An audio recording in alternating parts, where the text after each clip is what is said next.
Urban Artistry is going to do a performance, but we wanted to have a little talk to build a little context on the things that they are going to do. So you may think they're going to do hip hop, but they're going to do so much more that they're going to explain. They're going to do urban dances from different parts of the United States. So here at the Will to Adorn, we're looking at African American culture and aesthetics through the body, through dress, and through jewelry. So my name's Emily, and I'm with Urban Artistry, an international collective of artists that's based here in the DC area, and we're really honored to be a part of the Smithsonian Folklife Festival. This is something that we've hoped for many years in terms of having the urban dances, meaning dances that were created in urban spaces. We really wanted these dances to be recognized as a folk and cultural heritage because the roots of all of the dances that we do are from folk and traditional heritage dances. So we've taken influence to do things like hip hop and breaking from things like salsa and tap and African. So we hope that the show today teaches you guys a little bit about that heritage and how we came to do what we do today. Now the first thing that we're going to do is we're going to talk about a little bit of the history of dance. And we're going to talk about two dance styles that were created in the late 60s, early 70s. So I'm going to have Deanna and Ryan join me on stage, and we're going to talk about locking and popping. Now these dance styles were made famous by groups in California. What's interesting is a lot of people think that pop locking is the dance style, but they're actually two very separate characters. The locking character, which Deanna is playing today, they would have the traditional Applejack caps, and they would have vests and kind of a clean look. A lot of the fashion was made famous on a show called Soul Train. They would do the new dance steps in the Soul Train line, and you could see the different fashions of the day. Now, Miss Deanna is going to show us a little bit about locking.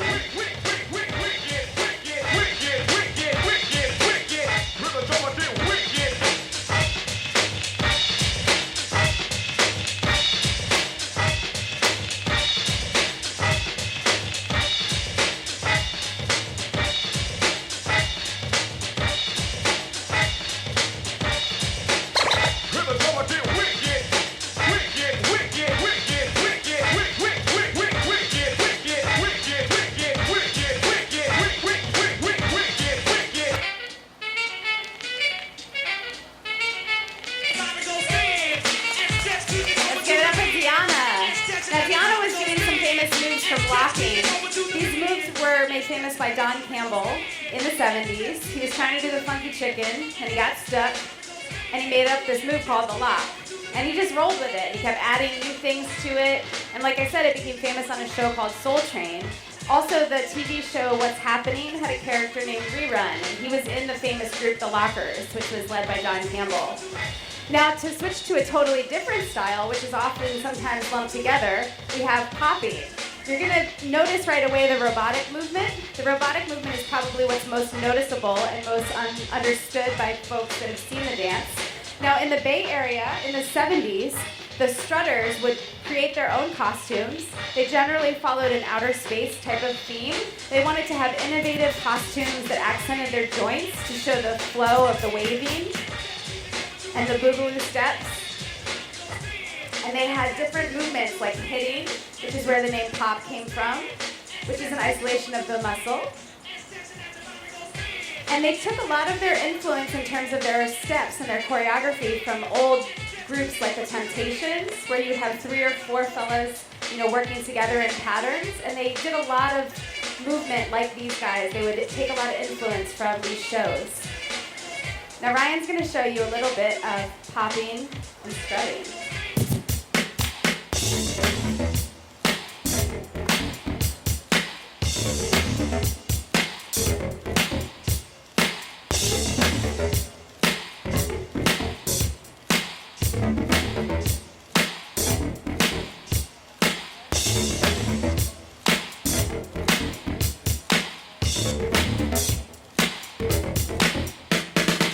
Now, a lot of people don't recognize that tap is one of the first urban dances, along with salsa and some of the other dances that came at the turn of the century. So we have Che, who's joining us today. Now, Che is going to show us a little bit about tap. Now he's going to be doing some of the original tap steps that we would call maybe more like flat footing. So this is going to be, tap steps that were influenced at the turn of the century. And you're going to see also with this costume the influence of Savion Glover, which is a more contemporary tap artist, in Bringing the Noise, Bringing the Funk. So he's taken his influence from that particular movie.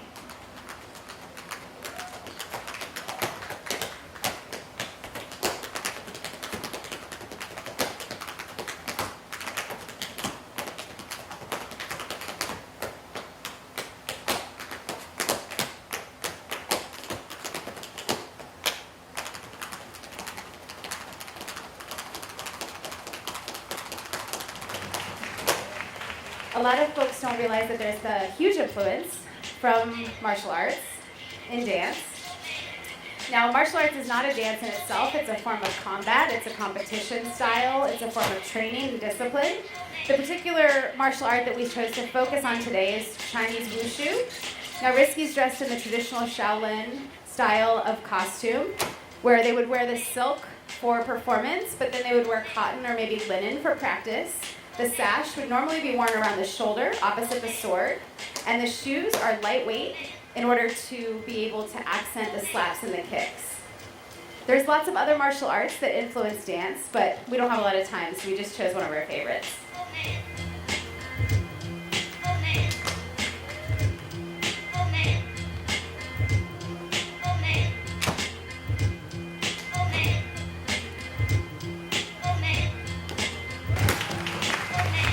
So Africa. So we're going to talk about the first music. So technically the first rhythm is really your heartbeat, right? We all have a rhythm inside our chest right here with us all the time.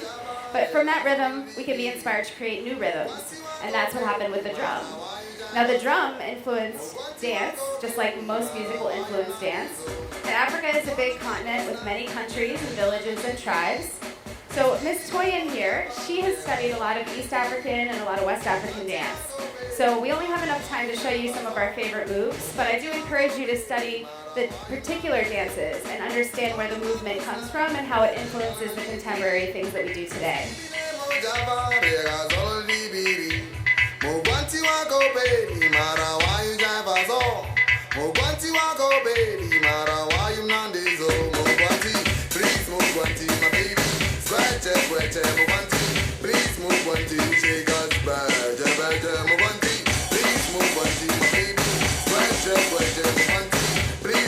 Feel free to clap along, guys. Your energy helps us move.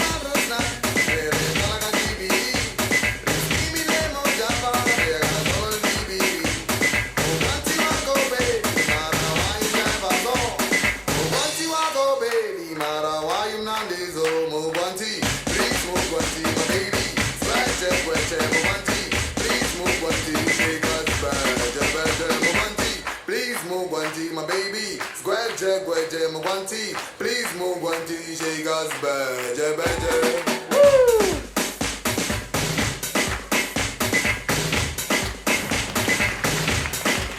So in the 70s, the young people, probably ages maybe 7 or 8 up to teenage years, 18, 19, 20, we have what we refer to as b-boying. Now b-boying and b-girling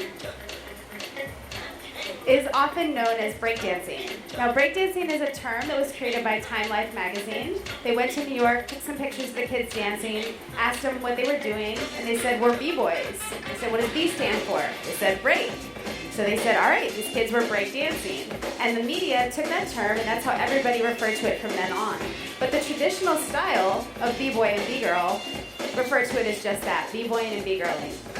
Now you see they're doing these different poses, different freezes, accenting their outfits. We have a couple of different styles here. So we've got some of the traditional 80s style with the Adidas jacket and the shell toes, jeans that are a little more fitted. The track jackets would be able to allow them to spin faster on the floor when they do movement. We also have some of the traditional like crew style Natalie's wearing with the different colors. There's a lot of information about how gangs influenced b-boy and b-girl culture, but a lot of times the kids couldn't afford to join the sports teams, so they created their own sports teams by creating crews, and they would wear the same type of uniform you would wear to play a sport. And it didn't necessarily associate with a gang or a gang color. They just wore the same color to show that they were in the same crew. You also have the 90s style. Max is like in the style that I remember growing up in the 90s. This is like more of the raver style where you had the running pants, tucked in, white long sleeve shirt. Sneakers are beat up a little bit. He's been dancing in them. So the raver style was really popular here in the DC Baltimore area because a lot of the B-boys and B-girls went to the house dance clubs to practice, mostly because they didn't have a dress code and they would let us roll around on the floor. We also have some other styles here. We have a little bit 80s and 90s mixed together with the jean vests, the track suits, and the baseball hats. Got Gio. And we got Malachi. And you'll notice a lot of them are wearing the Pumas, the Adidas, the Nike shoes. Sneakers are a big part of the culture of b-boying and b-girling. Mostly because they're going to do freezes upside down and show off their shoes, so they better look clean, right? You guys want to do some dancing? You guys want to see some dancing? All right, so this dance requires a lot of energy, so I'm going to need you guys to clap along with me, show us some support. The more energy you give us, the more energy we can give you.